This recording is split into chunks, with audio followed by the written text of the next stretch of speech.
Saint Petersburg international economic forum के दौरान रूस के राष्ट्रपति व्लादिमीर पुतिन ने भारत को लेकर अहम बयान दिया। पुतिन ने कहा कि भारत एक संप्रभु और स्वतंत्र देश है जो अपने राष्ट्रीय हितों के आधार पर फैसला लेता है। उन्होंने कहा, पीएम नरेंद्र मोदी के नेतृत्व में भारत ने कई बार साबित किया है कि वो बाहरी दबाव के बजाय अपनी रणनीतिक जरूरतों को प्राथमिकता देता है। पुतिन के मुताबिक भारत पर प्रतिबंधों या राजनीतिक दबाव के जरिए प्रभाव डालने की कोशिश सफल नहीं होगी, बल्कि इसका उलट असर देखने को मिलेगा। भारत पर दबाव बेअसर, पुतिन ने पश्चिम को घेरा।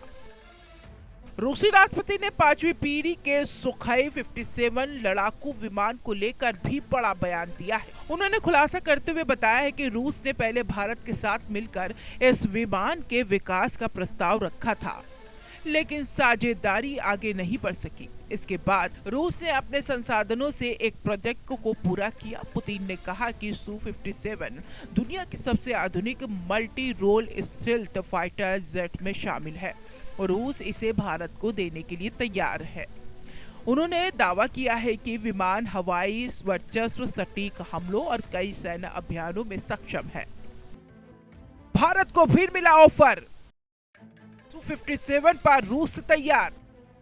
भारत रूस रक्षा संबंधों का जिक्र करते हुए पुतिन ने कहा है कि दोनों देशों की साझेदारी केवल हथियारों की खरीद बिक्री तक सीमित नहीं। उन्होंने कहा है कि संयुक्त अनुसंधान, तकनीकी विकास, उत्पादन इस रिश्ते की सबसे बड़ी ताकत है। पुतिन ने ब्रह्मोस मिसाइल परियोजना का उदाहरण देते हुए कहा कि भारतीय और रूसी विशेषज्ञों के संयुक्त प्रयासों ने इसे सफल बनाया।